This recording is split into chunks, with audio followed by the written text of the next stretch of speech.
Okay, So perfect. it's my turn then. So I'm taking control of the presentation. So basically what we're gonna be explaining now is according to what the agenda for today is, how you should consider your participation strategy in EU programs. No? So what kind of decisions that you need to take along this journey to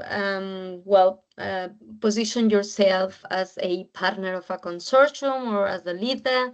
How should you define your project idea and look what are the elements you need to consider and so on? So this type of decisions that need to be um, taken well in advance and that help you prepare, at least in these states that we will look at the beginning. So the preparation phase. There are certain phases that concern these participation strategies. So right now we are focusing on the preparation. So preparation is probably among the most important of all. So it is a fundamental stage, and the reason why is because the calls are very, very, very competitive. So we will have to add here the very, very, very competitive, especially as we were mentioning at the beginning. No? So there are programs that have duplicated, triplicated the number of applications that they received due to artificial intelligence. So that means this is more accessible for other competitors. Before, language could be a barrier. The capacity to draft a proposal could be a barrier because you didn't have enough team resources. So yeah, as said, the calls can be very competitiveness, and the success rate can range as low as 3% to 15%, depending on the call that we are participating. So preparation is key. Preparing well in advance is key. You need to choose your battles well. It won't work, the strategy of going to all the calls with the same idea. That normally doesn't work and it's very time consuming. So we recommend that you choose well your battle with the specific idea to the specific call. One thing we will mention later on is that you could repeat an idea that has not been funded in the same call, but adapting an idea normally is not the best solution to go ahead when it's not been funded under a specific call. And then be sure you have the right resources. As we were saying, you need a team in place that can coordinate the preparation of the proposal, which is very time consuming, even with the use of artificial intelligence. So three essential questions you need to ask yourself or your organization before you get started. What are my goals? When it comes to participating in EU programs. So do I want to innovate? Do I want to strengthen my capacities? Do I want to network? And so on. What is my added value? So what is my expertise, my competence that is unique or not necessarily unique, but it's differentiated from the rest, no? And what are my key abilities, no? So that's important that we can provide an answer to all these questions and have a SWOT analysis, not very comprehensive, but sufficiently to understand where I can position myself and my organization when I get started with a strategy to participate in EU funds. So in this preparation phase, it's very important understanding what are the resources I have. We were talking about how important it is to have a team in place, no? So to formulate and write this proposal, not only for that, but also if the project is awarded, to manage it, because the difficulties come when the fund is awarded. So many complexities in coordinating or participating in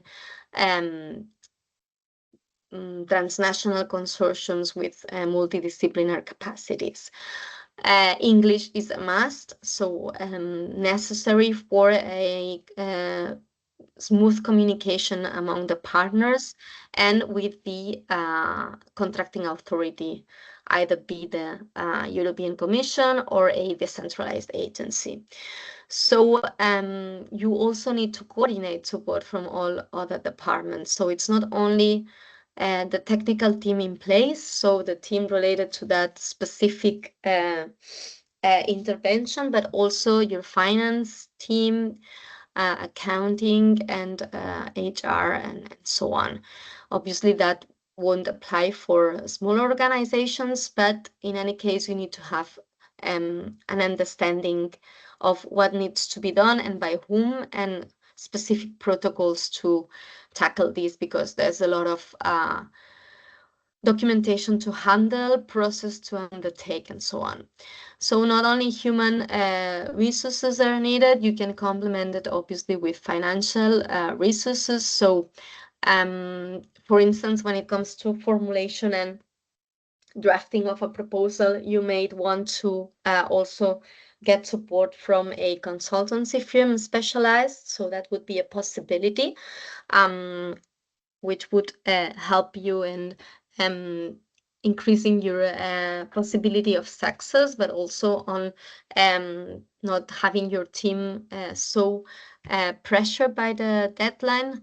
And then you need financial resources for implementation, obviously. So we will talk about it. Many projects, many programs, European funding programs provide pre-financing at signature of the grant agreement or grant contract. But at some point of the project, you might have to advance resources. So that could result in treasury tensions.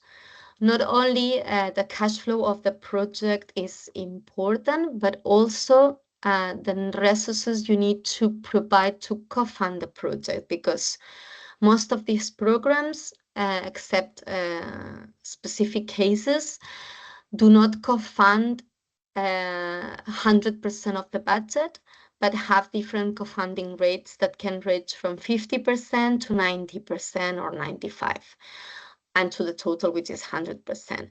We were also mentioning that some programs have different type of co-funding modalities depending on the category. No? So perhaps the staff is co-funded up to 90%, but financial support to third parties, if you want to work with SMEs, is 100% funded. So all this you need to consider and have your cash flow plan ready in order to understand what would be the different treasury tensions that you could have along the journey. So that's before, no? Also before you need an idea. So, well, before not necessary of getting started, because sometimes we see a call and we think of an idea.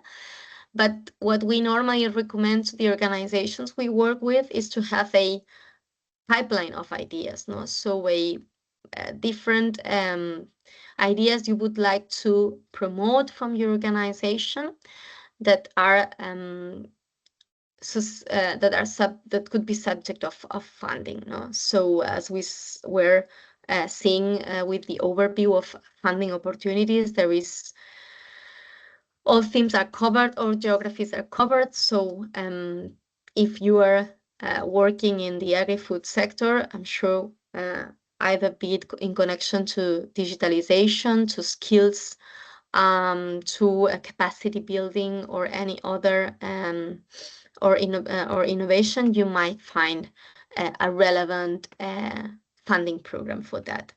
So in any case, finding an idea is important, or having the idea in your pipeline. So you need to develop it well. It has to be sort of an executive summary where you can identify specific objectives for for the project, specific activities, and what are the results you aim to achieve with this concept of idea that you have developed. We normally recommend having this concept note or executive summary of your idea with all these points covered, and even a specific recommendation of the type of entities you would like to engage, no? Either because you need a specific expertise that you cannot cover, and so on. So how we come up with this idea is through co-creation methods. So basically involving different team members in your organization, and even users or other type of stakeholders that can help you in developing an idea that is highly pertinent, relevant, and challenge based. So that's important. So selecting the right idea, no? So with which idea will I go for the battle, no? So basically, that's by looking into your SWOT analysis, no? So basically, how do we take advantage of these opportunities, no? Through the goals that we've set. What are the threats, no? How do we deal with them? So basically, those are external conditions, but we could also try to influence them, or at least prevent them or minimize them. And then the weaknesses, no? So also that can be let's say hinder the idea that you want to pursue. So reconcile the project objectives very well with what we want to achieve as an organization. That's very important. And if also we detect a divergent interest, it is better to give up the project, no? So again, choosing the battles well, everything has to be very well aligned when we decide to move on with a specific idea. Also, when we want to develop, no, and in the case that we have identified a specific topic theme, no? So we want to read well in advance what are the strategic documents in relation to this topic that we've chosen, no? We go to the European Commission website, Parliament, Council, and see what has been drafted in this sense. Economic and Social Council, the Committee of the Regions, and other European networks that not necessarily are within the umbrella of the European Union, but that operate with this transnational dimension and European as a European umbrella, no? To understand. So what are they lobbying for? What are they advocating for in relation to the topic that we are working? By revising these strategies, by revising these advocacy documents, we will get insight on the most important topics where the funding will be taking place. Okay. So what also is very important after reading these strategic documents and having this knowledge base developed is understanding what other projects have been doing in connection with this topic, no? So we go to the platform of results of the different programs. We've seen the Erasmus Plus results program platform, so there we can navigate through all the existing and past projects and what they have achieved. We have the Keep Interact platform that Anna has also showed you, not only to identify what are the eligible programs in which we can work, but also to identify which projects have been done. And then Quarries and the Cosme Data Hub. What's important also is that not because it has been done, it means that we cannot do it, but we need to see how we capitalize, how we build on what has been done, and what is the innovative points we bring with our idea, no? So this is very important. We understand what has been done, we acknowledge it, we work upon that, and even use it as part of our project, and what we are innovating in connection to this. So yeah, what I was just mentioning, capitalizing, build on what already exists and do not start from scratch. There's always something done in that area. Anna, your turn.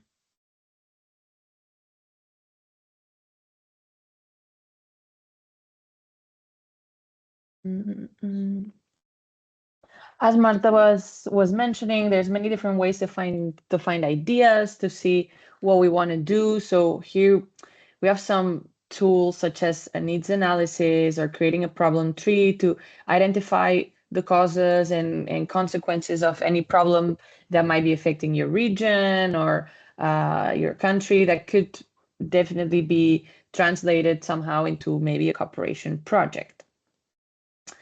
So the third part of once we have the idea, once we have developed the idea, we start drafting what we know as a concept note, which is the first draft of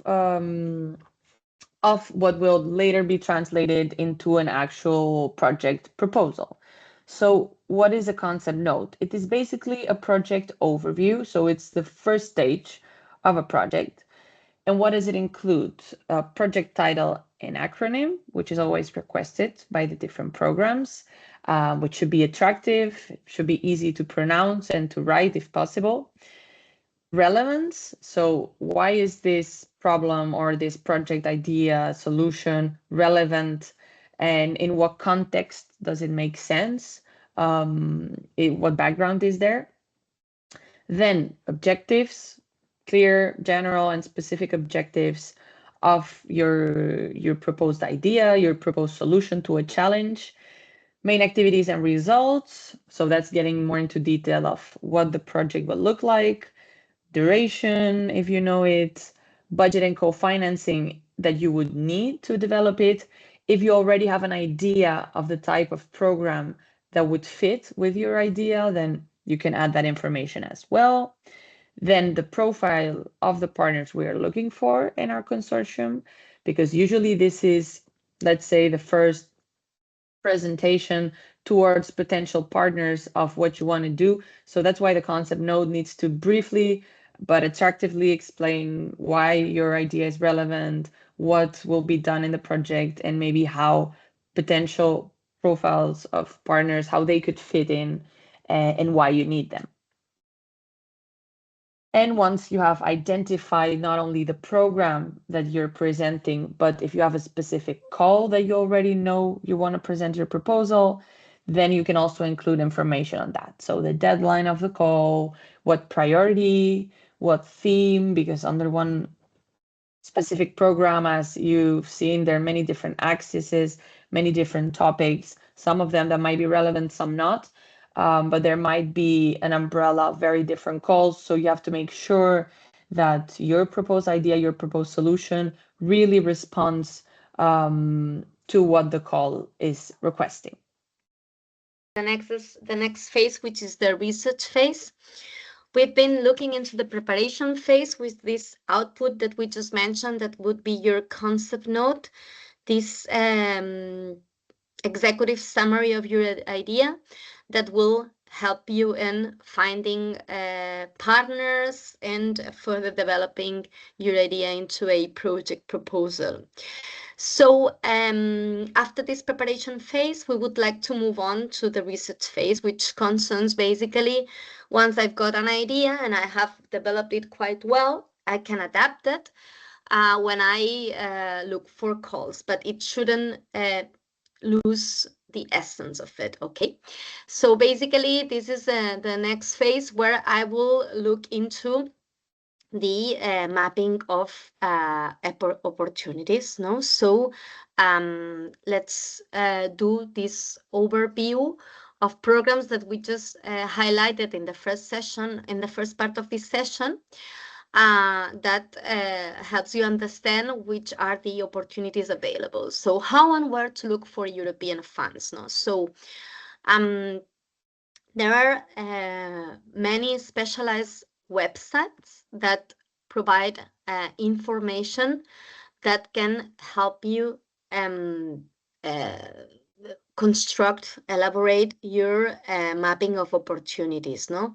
So you can go directly to the funding and tender opportunities of the European Commission, and from there search by topic, search by program, and so on. You also have national platforms, so research agencies, competitiveness agencies, chambers of commerce, or other organizations that are dedicated to publish information about the call for proposals. So you can follow there's newsletters.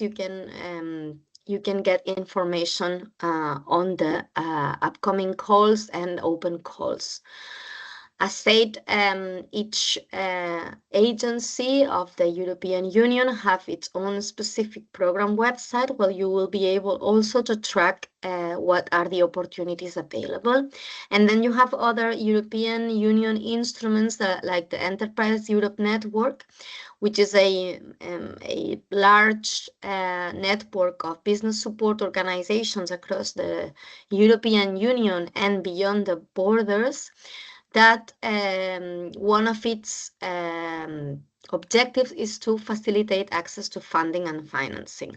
So they provide information about available funding opportunities. So in fact, there is too much information. So what we need to be is precise in how we manage and handle of this information so that we don't miss the opportunities. No, so you can have different alerts. You can have your Excel or database where you keep information on upcoming funding opportunities. So it's a way you need to organize yourself in order not to miss the opportunities in a way. No, we will also talk a bit about later on about what other sources of information exist, but yeah, this is probably what you need to to start with, no? So this map of European programs, which you can build through these specialized websites. Sorry, LinkedIn and X are also important sources of information, because European agencies have used these channels also to publish upcoming opportunities or provide updates on calls that are already open. So it's also important to follow these agencies, the programs, through their specific profiles in LinkedIn and X. Probably more LinkedIn than X lately. But yeah, that's also something you also need to consider. So once you have this program map where you have identified what's already there, you need to find a specific call that fits well to your idea. We know that there is, as mentioned before the break, the other way around of doing it, finding a call that you think could be relevant for an idea that has been, being discussed in your organization, and that you think could be relevant. So this is another way to do it. But as said, we prefer to do it the other way around, no? To have a collection of ideas and then find the most relevant call for it. But that obviously is also a way to go ahead, no? So finding a call and coming up with an idea to it. So when you find a call, how you do it, no? The call for applications are being published in the website of the programs of the European Commission, as we just mentioned. So the specific webpage of Erasmus Plus program, no? Based on EACEA website, you will be able to see the annual program published there with the calls and the different key actions that are being funded. So also the same for the Single Market Program, for THERP, for Digital Europe, and so on. What we normally find also, and it's important, is the annual work programs or biannual work programs, which is a strategic document that can help us prepare well in advance to calls that will be open in the future. So for instance, Single Market Program every year publishes its annual work program, where it mentions, it lists, and it describes with shortly, but at least giving you a hint of what's going to be funded, the goals that will be launched in the upcoming year. No, so for 2027, they will work on European young entrepreneurs. They will work on a specific call on tourism, another one supporting clusters development, and they publish specifically in which moment of the year they will do it, no, quarter 1, 2, 3, 4. They also publish tender opportunities there, so it's also a source to understand what tender opportunities there will be for the upcoming year through S&P, no? Other sources, other channels we mentioned, social networks, of course, the funding and tender portal. They publish the call, and indeed this is the place where you need to submit your proposal. So it is important that you are well acquainted with the funding and tender portal, because it can help you search a specific call, but you will also have to use it for, let's say, most of the submissions you will do of your project proposal to a specific call. Centralized programs, as said, but most of it. I already mentioned about the annual action plan, so with the provisional dates of the calls that will be launched during the year. It can be annual, biannual, or even covering shorter periods. That will depend a bit on the program and who's behind the management of the specific program. So we say that no, the calls are published, majority of them, except centralized and some specific calls, in the EU funding and tender portal. Okay, so call for proposals specifically here. Okay, so in this yellow chapter, no, let's say the funding, call for proposals, you will also see that we have a specific window for procurement. So what we were just mentioning, no, tender opportunities. But as we are talking about subsidies and grants, we will focus on the funding. So the call for proposals, you will be able to find it here, and you can search for them according to their submission status. So whether it's forthcoming, that means it is announced but not launched yet. Whether it's open for submission, which means that it has been already launched and it's open and you can already submit your idea. And this is important because that will mean that you will have a maximum of 3 months from the opening date until the close of the call, and then close. You cannot apply to them because they were calls launched in the past. So obviously you have the programming period 2021-2027. And for that programming period, the different calls. You can filter by program as well. So there's many filters you can use in order to narrow down your search. You type also keywords. So it's a basic function search, no, search function. I don't know if you've got questions at this moment. Not in the chat, not that we see any hand raised, but as we said, you can raise your hand and ask at any time. So we continue in that case. Anna. Yes, thank you. Okay, so after we find the call, one other interesting and recommendation we have is to attend the info days. So what are info days? Info days are information days, as its name says. And basically, it's events where the program authority explain the program objectives and, if there's calls ongoing, priorities, topics of the call. Usually, they also present specific characteristics and specificities of the different calls to help potential applicants apply to their programs and understand the programs better. So usually they always give also tips and suggestions for presenting your proposals in line with what you require, what they expect. So it's a really, really good way to understand programs in detail, or if you're curious about any specific call or any specific program, it's always a good idea to attend. So that, for on one side, is one of the main objectives of attending the Info Days, understanding better each program and hearing it directly from the management of the program itself. And usually there's always time also for questions, for specific doubts you might have. But not only that, when they're in person, because online it's usually a bit harder, although it also happens, it's also a great chance to find potential partners. If you already have a project idea, you have a project concept ready, then it's great to find potential other applicants that maybe do not have a project idea but are interested in applying to a call or to a program. And if you don't have a project idea yet, it's still a good idea to attend, because you might meet other people from different organizations that that might be a good fit for your organization, to create a consortium and to maybe apply together for a call.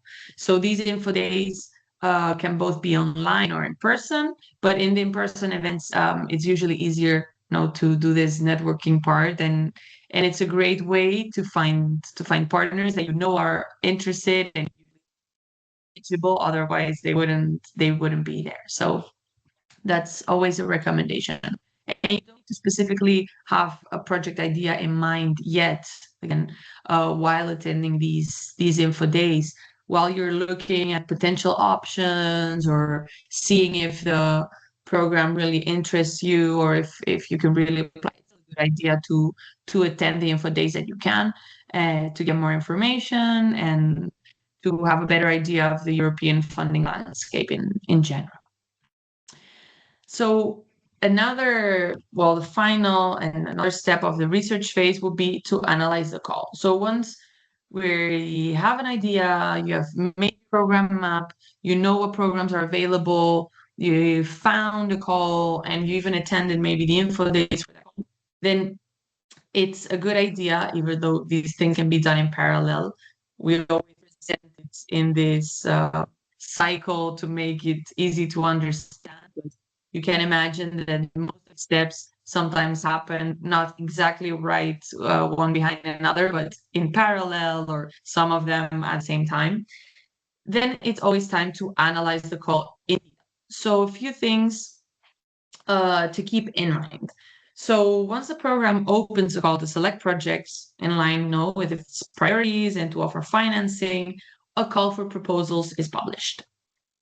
These calls for proposals are always in line with the priorities that the European Commission in this programming period has. So every program has its specific objectives that usually are covering certain priorities, not all of them at the same time, that the European Commission has. But one important thing is to make sure that any project idea that you have is in line with these EU priorities for that programming period, that usually will be translated into the specific call that you're applying for. So, and obviously be in line with a certain budget that the EC will have given to that program, and then we'll be able to finance different project ideas. So once the call opens, there's the presentation phase, which has a clear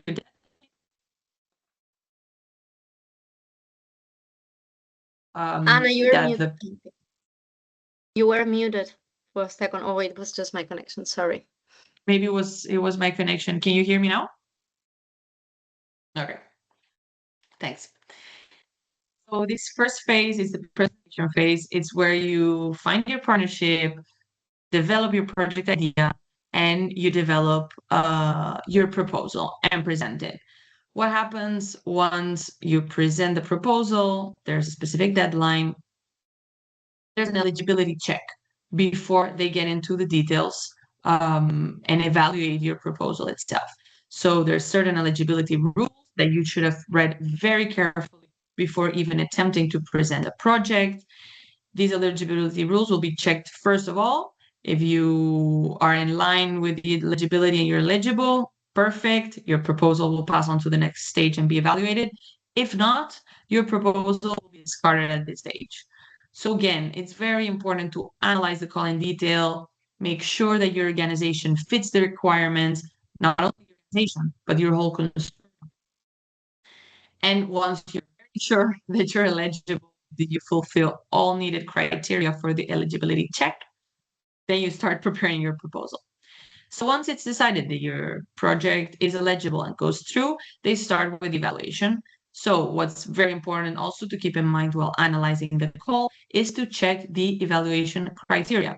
That's what will be checked when reading your proposal. The evaluator will have the evaluation criteria on their side to check point by point if you fulfill everything they're evaluating. We'll see the different sections that they evaluate later. So again, this is also a very important thing to read and to analyze before and while developing your proposal. So once your proposal is evaluated, again, in line also with the cost priorities and criteria, they decide or not if your project is finally selected. So the call for proposals has a fixed budget that usually is disclosed at the beginning once the call is opened. So they have maybe, I don't know, 5 million to disburse for different projects. So they start with the highest scoring project to see how it fits in with their budget, because obviously you request a certain amount and they disburse funds until the threshold where the budget of the proposal is closed. So of course, the proposals with the highest selection, with the highest scores, are the ones that get funded. So it's really important to ensure highest points, to read the evaluation criteria very carefully, and to make sure that you're in line with the eligibility requirements. What else? In line with the criteria, eligibility and evaluation. What type of eligibility rules apply? Obviously, geographic eligibility. We talked about this a lot when we were presenting the Interreg programs. Make sure that you're not only your country, but your region, if they're talking about specific regions, is eligible. And where your organization is based is usually where they check that eligibility requirement. Legal eligibility, some calls are only open to certain types of organizations. Make sure this is a call that your organization fits into. Project duration, if the project is requested to be between, I don't know, 28 and 36 months, you cannot present the project that's 20 months because it won't be eligible. And maybe you're lucky and they will ask you to change it once a proposal is selected, and maybe it will be cut down in the first step of the eligibility check. Of course, project budget and co-financing, make sure that the budget is within the allowed and requested project budgets. And finally, there's usually also a list of eligible activities that can be funded and that are expected to be funded under a certain call. So make sure that once you prepare the work plan and once you prepare certain activities that fit in the proposal, that they're in line with the requirements of.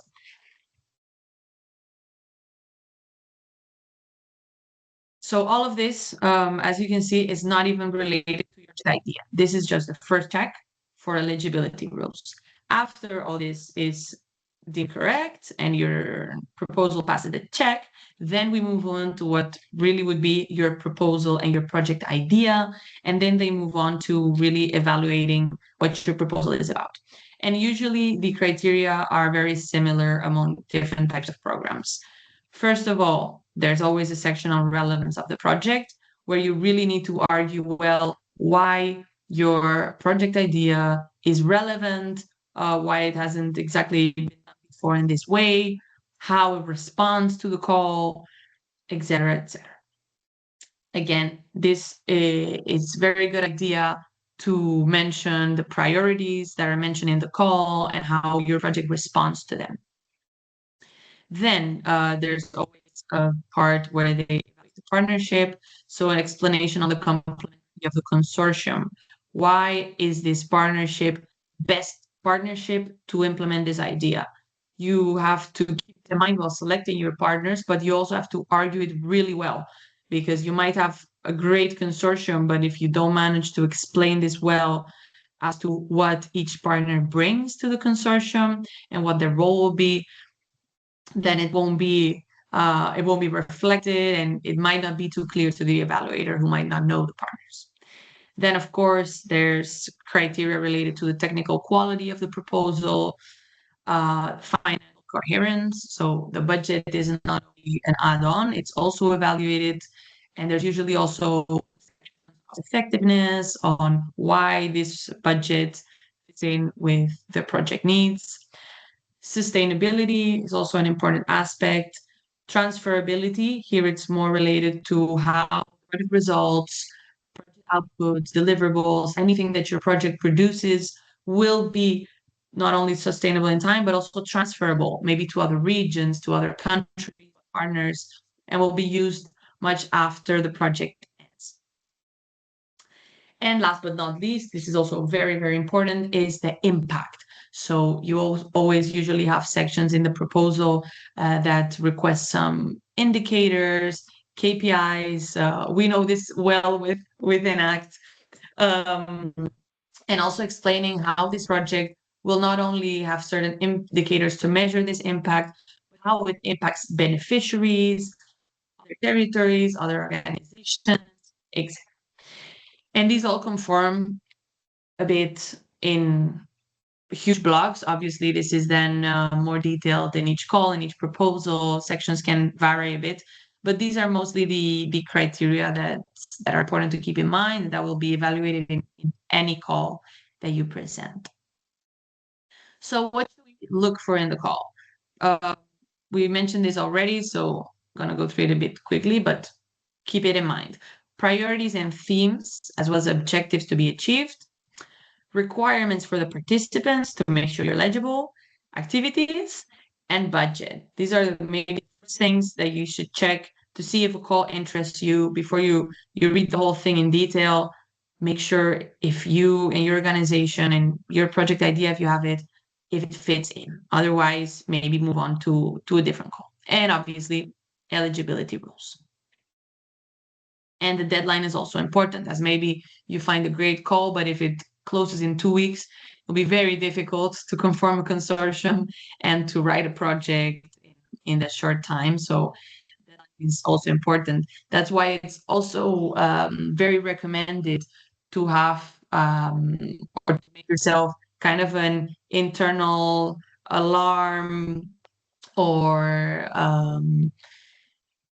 update database, whatever that helps you in following up with the latest updates of all organizations. So what Marta was mentioning before, also make sure you follow the different websites of the programs you're interested in, follow them on social media, attend the info days. So you have this alarm system set up in your organization. So when there is an interesting call that your organization fits in with, you know it once it's published, and you're not finding out 2 weeks before the deadline when it'll be too late.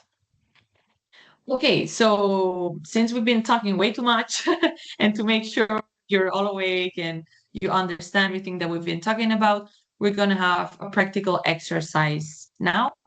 If I'm not wrong, Lisa should have shared with you a file, which is a call document of this call, the Agrip Simple 2026. Lisa, can you confirm the participants received the call? And I can also send it in the chat. I'm going to send it in the chat again for all of Okay, great, because it doesn't let me send files in the chat. So if you can share it, can you all confirm that you have access to this call and this file? Because you're going to need it. Do it in 10 minutes. We put 5 because we're short on time, but I think we're quite well. So take your time to check the document. Please confirm that you have it. And we're going to ask you, this is an example of a call that was published this year. Okay, thank you, Kaylin. So we're going to ask you, in line with what I explained now on what's important to check first time you see a published call and a call document, which usually can be this European Union jargon, bit of a complicated language, but it's important to learn to read them efficiently, to go to what you need. So that's why we don't give you an hour to analyze the call. If you want, we can give you up to 10 minutes just to find these three main things. So eligibility criteria, consortium composition, and available budget. But we're also going to ask you some questions on the general objectives and general requirements of the call. So the exercise here is to take the call document, to check carefully, but to go to the sections that you know are going to give you most information, to have a bit of a general idea on what the call is about. And then we're going to check it step by step together to see that we understood everything, and also to show you a bit how we usually read a call, in what order, what do we check first, where do we go, etc. So unless anybody says otherwise, I will assume that everybody has access to the document.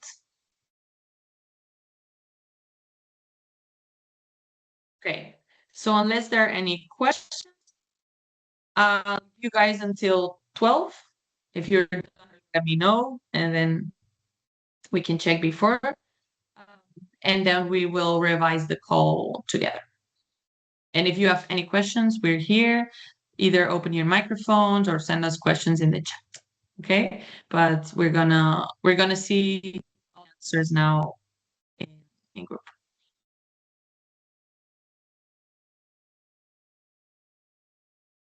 Okay, then I think we can jump into it. So let's start with the basics. What is the general objective of this call? Who can answer this one? Either open your microphones or answer in the chat, whatever you prefer. I'm sure at least someone found the general objective of this call.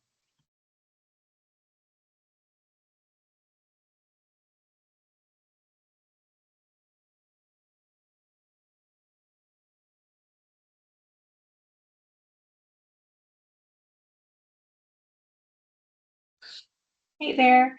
The general objective of the call is to promote the agricultural products, and by raising awareness of the different initiatives of agricultural products in the EU.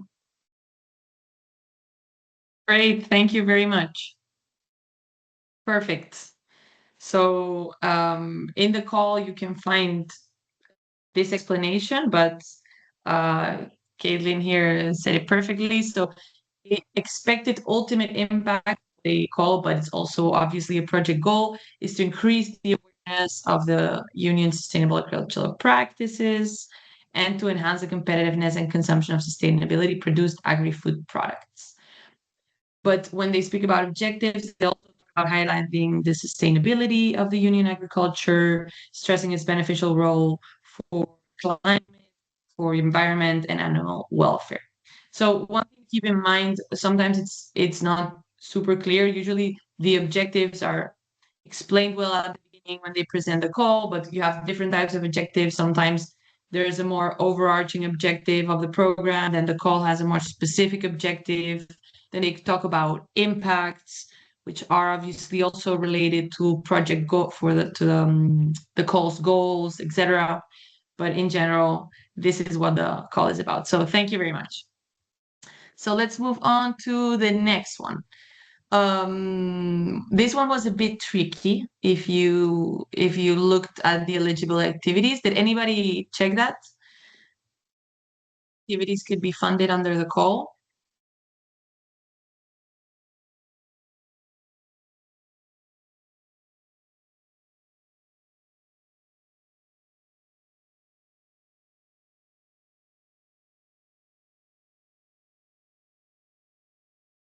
Nobody?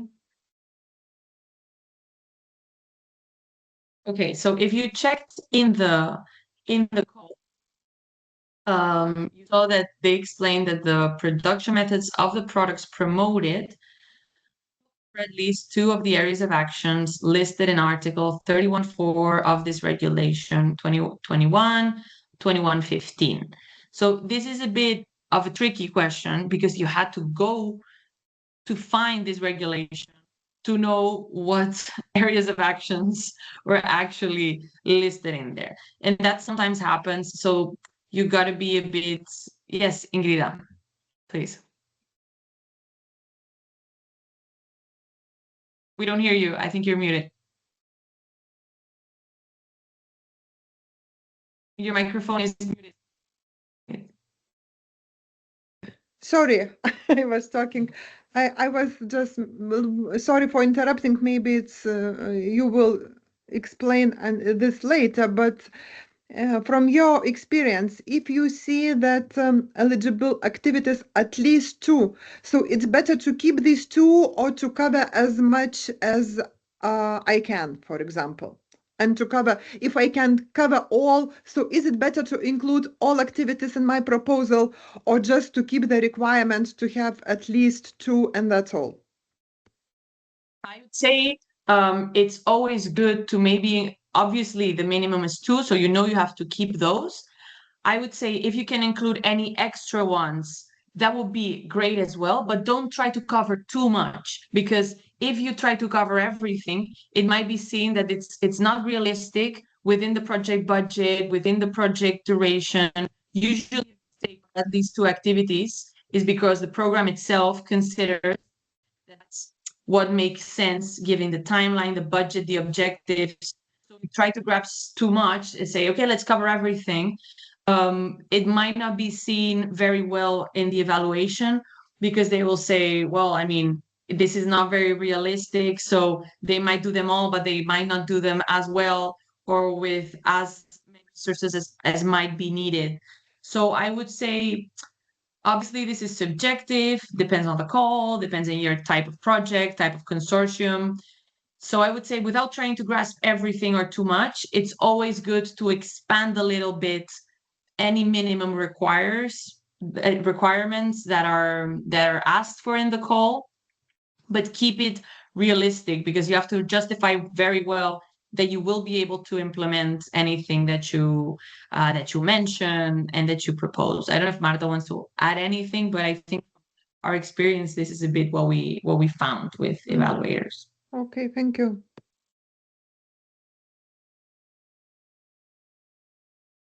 Well, it's different eligible activities than compulsory activities. If it mentions compulsory activities or compulsory deliverables, which we can see, then you obviously have to cover minimum what the call mentions as compulsory. Then when it talks about eligible activities, normally is a list.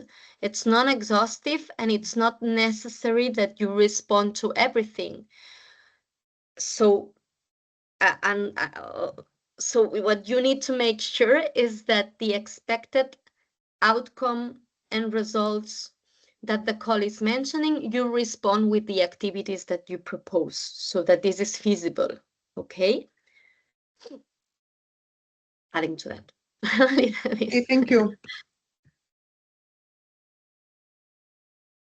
Okay, so another thing that was mentioned in the call that was specific to the information and promotion campaigns was the eligible activities that could be covered under that. So the list that you might have seen in the call document, which is management, public relations, website, etc., etc. And in this case, this is the information and promotion campaigns may cover activities on this list. So again, no need to cover them all. So let's move on to partners. We discussed geographic eligibility and legal eligibility. Did you find the requirements, the eligibility requirements for the partners?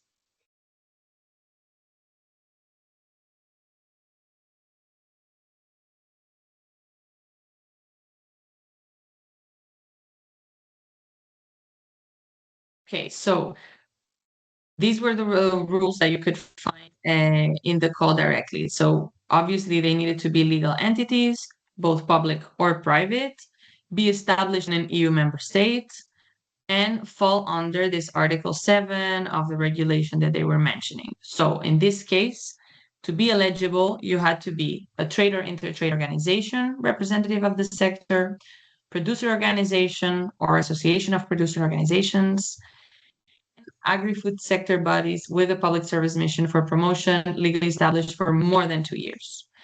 So in this case, they're very specific on the type of legal entities that can apply. So make sure that you read that well when analyzing any calls.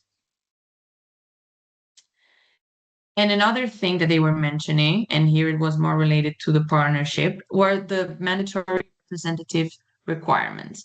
So applicants had to be representative of the project or sector promoted, and they gave very detailed details what that covered. So in the case of trade or inter-trade organizations, they were talking about representing more than 50% of the producers, or more than 50% of the production volume, also be recognized at the national or EU level, or be recognized interbranch organization. In case of the producers or associations of producers, need to be recognized. And in the case of the agri-food public bodies, they had to be involved in a mission of public interest, in charge of promotion, and they must have been legally established as well. See, the text here is cut off. Sometimes when it's not that clear what kind of organizations fall onto that, we also have to go and to find a definition that usually is given into call on what constitutes a trade organization, what constitutes these agri-food bodies. So it takes a while to analyze it. Oh, and one other thing, here you have a link. You see, it says your eligibility that you can access that helps organizations see whether they are eligible for these certain calls or not, which is a very useful tool. Regarding commission,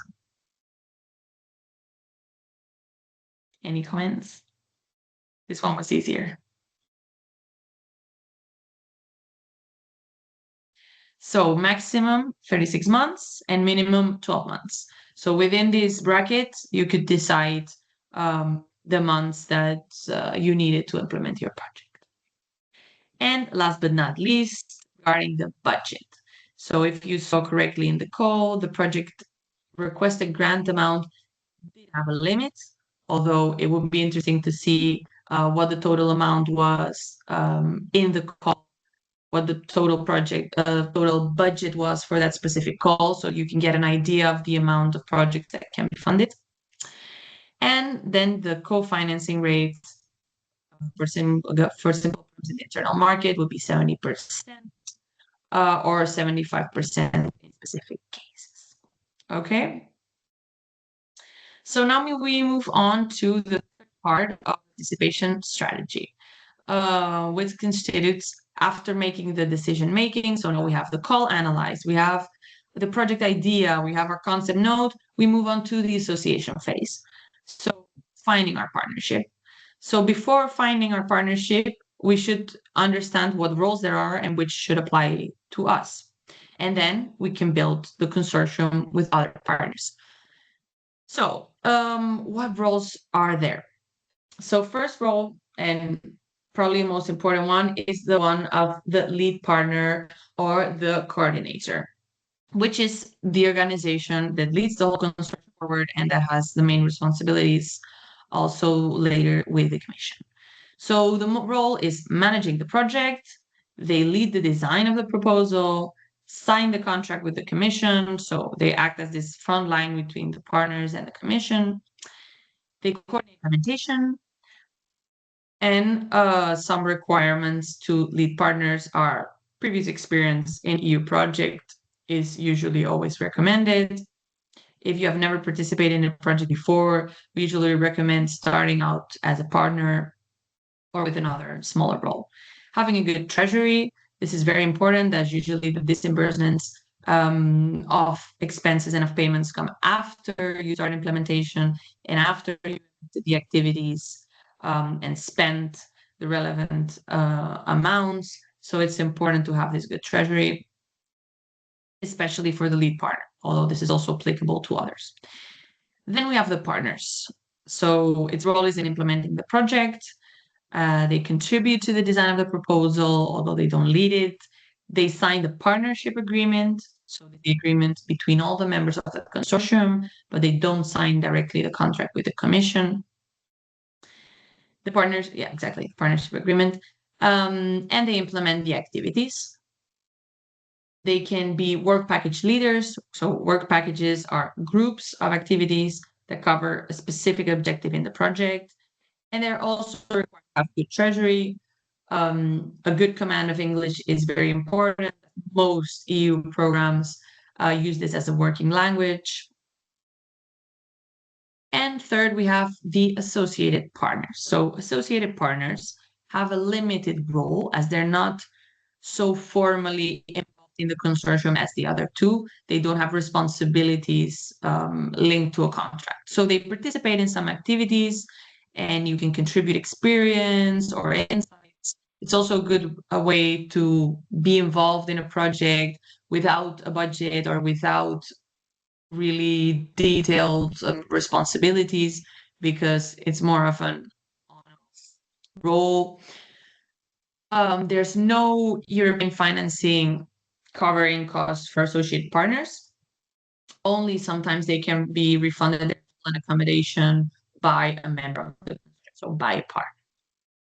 And that's also why they don't have the same responsibilities. Then we have another role, which again is not part of the consortium, but that can be also relevant to mention, which are the subcontractors. So they implement a very specific task of the project. Obviously, they act as service providers. They provide a specific service in the framework of a certain activity. Requirements. They need to call for tenders that is published while the project is ongoing. So members of the consortium will publish this call for tenders, look for this service provider, which usually so this call for tenders is published while the project is being implemented, and then the best cost effectiveness and following some criteria that are disclosed in the call for tender. Finally, a subcontractor is selected that will implement this specific. And once this task is over, his or her responsibility with the project is also in general over. And last but not least, which is also very relevant, especially for how the latest, most calls are implementing this type of role more and more, are the sub-grantees. So this is related to the financial support to third parties. So they receive what we call as a micro grant to implement a micro project aligned with the project objectives. So we explain it in the way that it's basically a project within the project. So within a EU project under a specific goal, if there's support to third parties, there usually is a big chunk of work that relates to this financial support and to support of other entities that can receive financing directly through the project without having to go to a specific program. So it's usually smaller entities, SMEs such as that could receive these funds. What are some of the requirements? Again, a call for proposals is usually opened under the project that is being implemented, where different entities can apply for this micro project or this micro grant that usually has also very specific requirements and specific objectives. So now that you understand the type of roles that exists, let's talk about building the consortium. So this is more relevant in the case that you're going to lead a proposal, but still it's very interesting also in terms of finding and joining a consortium. So not only building your own project consortium, but also maybe you want to join a project. So how do you find these projects, find these people that are going to invite you in their project? So first of all, you develop your narrative, and then you circulate the appropriate channels. So what does this mean? Developing your narrative. So a narrative would be kind of a simplified concept, maybe. It's basically a presentation of what your organization does, and what your organization could contribute to a EU project. It's a business card, basically, to find other partners or leaders of potential projects or proposals. So what does it contain? We would say a brief presentation of your organization, objectives, a problem we want to address by contributing to a solution, and our added value, so the expertise we bring to the partnership. Okay, yes, I think it's up to you, Marta. So wait, because it takes some time until I can gain the control back. So basically, what we were just saying, no, that we need to find members for our consortium. Remember that these members will be defined through the requirements of the call, defined or identified, no? So which type of profiles we need to engage in the consortium for it to be eligible according to the requirements of the call. So with the narrative and the concept idea, we make it circulate through different channels. No, so we have the EU funding and tenders portal, which has the possibility of promoting yourself there as a partner, but not to pose your idea. Although there are some specific platforms from decentralized programs, especially Interact, that allow for publication of your concept ideas. So that's a way of also searching for partners, no? So promoting it through these platforms. But basically, we would use the info days and other conference related to the topic where we can identify different partners in it that meet our expectations and help us meet the requirements of the call. We have also national contact points or other type of support initiatives that come from the regions and the local boards that can help us identify partners. There's also another channel, which is the Enterprise Europe Network that we mentioned before, which is a good fun channel to promote our idea, but also to search for partners. So there are multiple ways we can do it. The risk, it's always better to participate in Europe projects with entities with those who you have already collaborated. So let's say that either we know the organization because we've worked with them previously, or either we can get references from it, or either before we actually accept them in the consortium, verify that they have the capacity to run the project. No? So it's always okay to ask for detailed information about operational capacity and financial capacity, not to forget that, because that could be leading to problems during implementation. So as coordinators, we can find potential partners, as said, no, through these channels, and we can choose our partners. So we can do actually this screening. We can contact different organizations, and it's totally fine to say no to someone we contacted and invited them to the consortium. But that then we recognize that the capacities might not be in place. That is totally fine. And as a consortium coordinator, you have the right to decide with whom you want to work. Sometimes you cannot take this decision because you just don't have any other possibilities. So you have to go with what you identified in order to meet the requirements of the call. So we mentioned already these channels, no? Our network of contacts would be the preferable option to recruit partners. That's the most recommended one. Other way would be through networks, associations in which we are part of, or to which we are member, and ask for recommendations to other national sister networks or associations, because that normally happens. No, regional federation is normally associated to a larger network at European level. We can use European project databases like the one we were mentioning before, KEEP, Erasmus Plus program results, Cordis. All of these are also good sources to spot project partners, and especially when our project relates to one that has been already ongoing or implemented in the past and has delivered certain results. So yeah, this is all our channels and methods.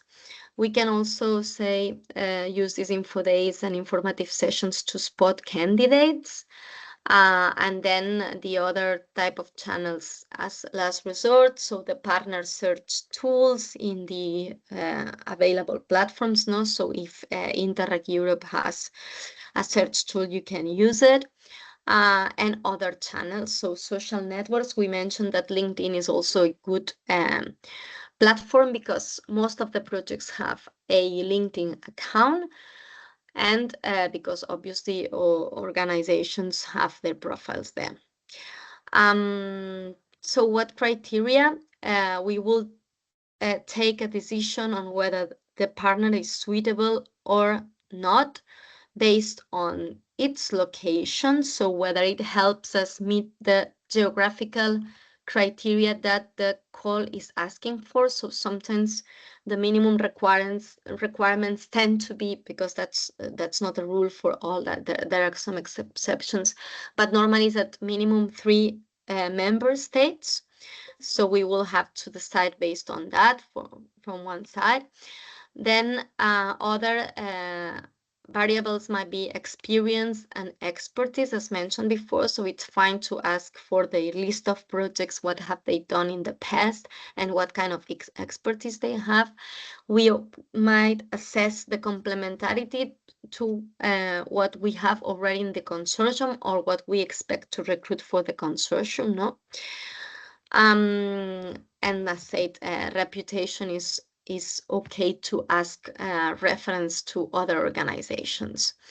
So especially we would recommend to avoid partners that already in the preparation phase are not responsive, because that would mean that during the implementation they will probably be even less responsive, that everybody knows clearly what is their role and what have they committed in the project. So having shared and made and having a shared understanding of the work plan is very recommendable with all the partners that we choose. So how we will convince them with our concept note and our understanding of the call and what we aim to achieve, that's clear. So now we move on to the final phase. So we've gone through the preparation phase with the concept idea, the research phase to find the specific call that fits what we intend to do, and that helps us on decision making. We've covered the association phase, choosing a suitable role, and now building a consortium, and we will go now on to the next phase, which is the formulation. So for the formulation, Anna can go ahead. Okay, so the first stage would be to carry out the administrative procedures. So for most thematic programs, as we were mentioning a lot, the funding and tenders portal, and for other programs as well, you will need your PIC, which is your partner personal identification code. So you just request that through the funding and tenders portal. You can do that already without having a call in mind, because if you form part of a consortium and you have to access a call through the portal, you will need it for them to include you there. So that's always a good idea. And then obviously register to any portals of the programs you want to apply to. So here we're going to quickly show you how to do it for those of you who haven't done so, but otherwise you will get all this information with the program, with the materials of today's training. So you just create an account on EU Login. Most of you might already have one. So it's the European Commission's portal. So you just obtain a username and password. Once you create your account, personal account, you access the participant register. you see a screenshot of the website, you go to how to participate and you access participant register. Click there. And once you have that, you'll see 2 options. So before registering, so there's only one application, you have to find that it exists or that it isn't registered, because there might be someone else in your organization that's previously registered the organization. So you can search for it, see if you already have a code. If you don't, you can register and request it. But it's a pretty straightforward process.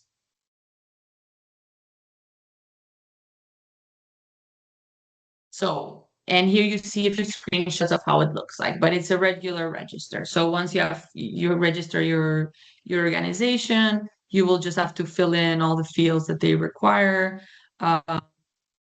And yeah, as you see here, organization data, then they'll request some legal information, what users are authorized, et cetera, and it might take some time for the code to be verified. Usually once you apply and once the first call or first project you present is accepted, then they will verify it if you haven't presented any projects beforehand. But it's a good idea if you don't have one and you're thinking about presenting projects to register as soon as possible, so you have that done, because that will be requested from you. And in the formulation phase, you have 2 important things. So budget and writing the proposal. So we're not going to get into details in today's training on what a budget consists of, but we are going to show you a bit of an overview of what you can expect to see in the type of budgets and how they are constructed. So all necessary expenses to implement that project are broken down in 2 main things. So obviously per partner, so per partner in the consortium, and then by category. There are some common categories that you will find in most programs. Some might have some specificities or some slightly different names, but in general, you can expect to find the following categories. So first of all, and usually biggest chunk of the projects, unless you're working on infrastructure or something like that, staff costs. Then you have equipment costs, which can apply or not, depending on the nature of the project.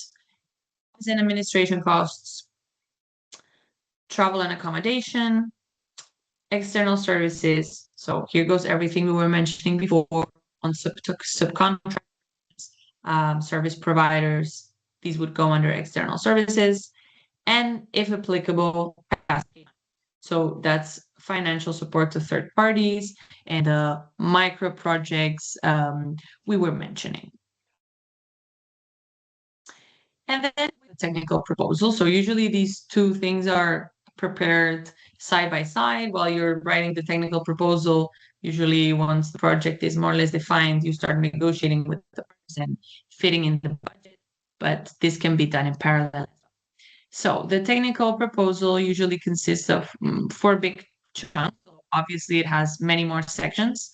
So all the project objectives, details on the methodology, target groups and beneficiaries. So this is all related to the impact of the project, and the work plan. And the work plan includes everything from Gantt charts, a timeline, details on each activity, details on each deliverable, who will do what.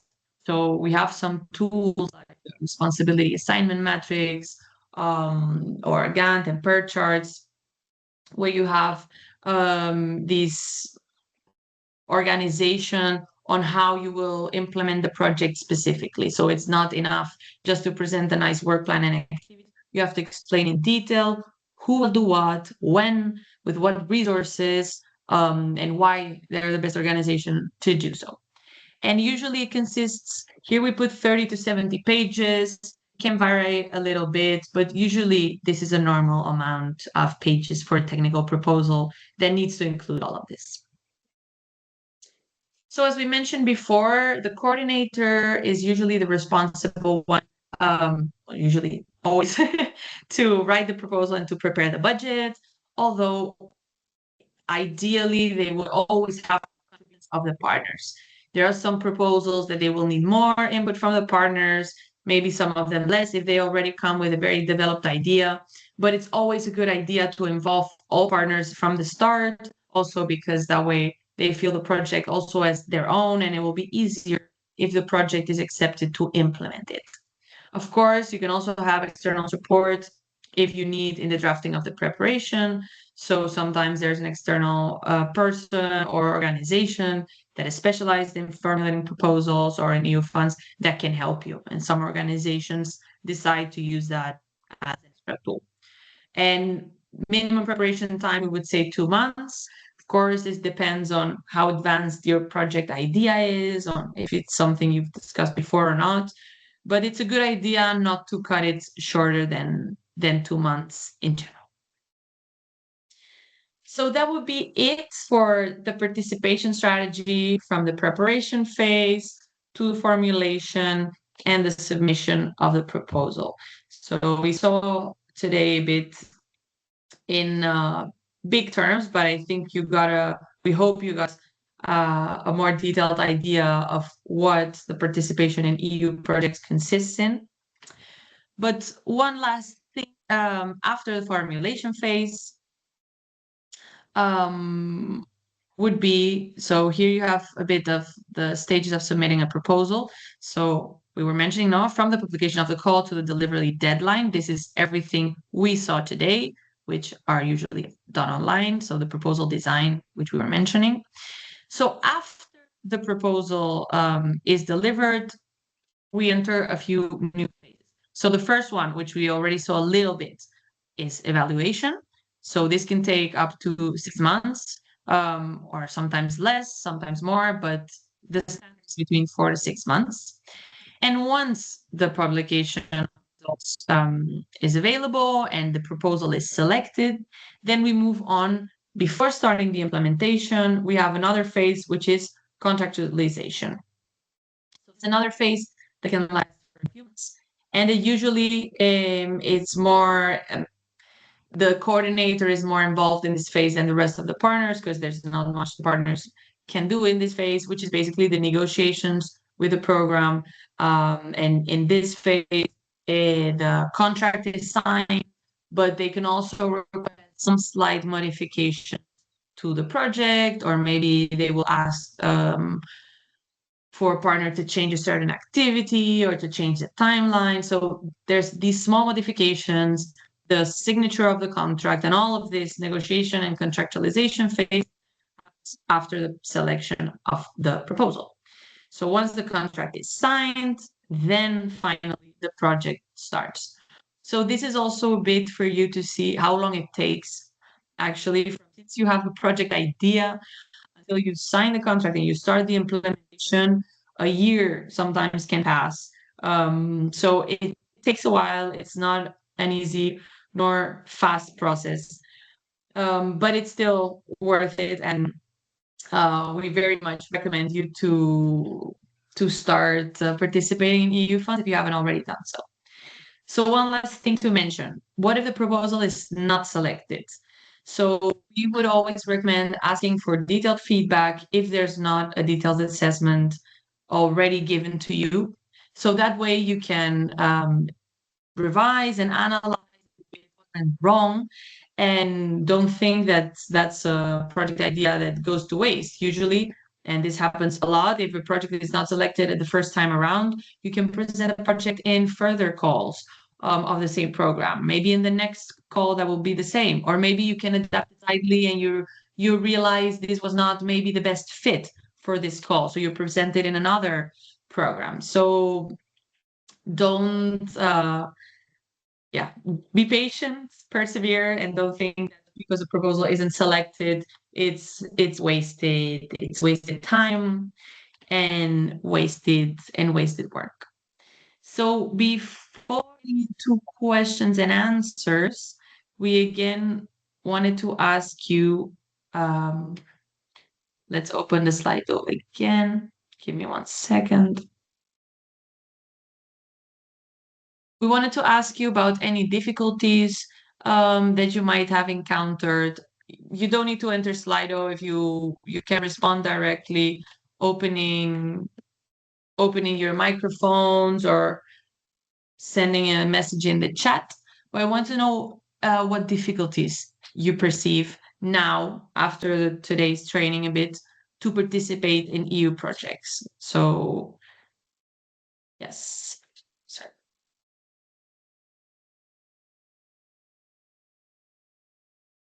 So is there anything that you think that might be a big challenge or that would stop you from participating or anything at all?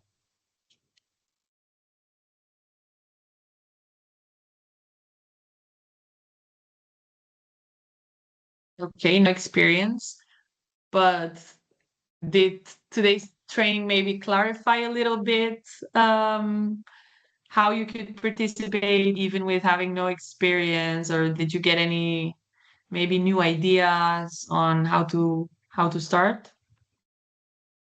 I don't know who, but you always have to start somewhere. So there's always a first project and the first time. So usually we say just do it, just start, and then it gets easier.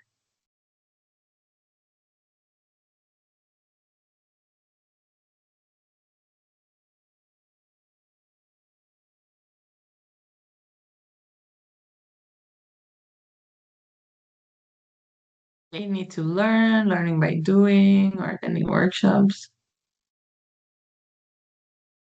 Exactly. I agree with the learning by doing. I mean, of course, there's a lot of information available, and with trainings such as today's, we want to help make the process easier for you guys and for different entities. But in the end, there's some things that you only learn once you start, and when you participate for the first time. So Yeah, but that's learning always by okay. doing can be easier if you do it with the tutelage of an organization that already knows. So that's always the most important recommendation we can give, is that if you've never tried, get in a consortium with someone that has experience, because you will learn a lot. And once you do it once, you can, start this learning by doing process then. But yeah, attending workshops, there's so many workshops about how to formulate proposals, workshops about specific themes in connection to program topics, so that can give you a lot of information. If you go to the portal, there are so many online sessions that can give you information and train you without having to pay for a specific training. I mean, there's a lot already. And going to the info calls, even if you're not going to participate in the call, it's already a learning experience.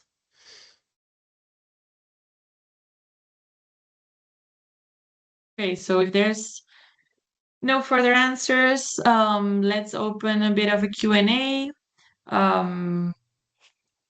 Anything at all, feedback or anything that was not clear, please let us know and we'll try to answer your questions. Everything's super clear then, I imagine.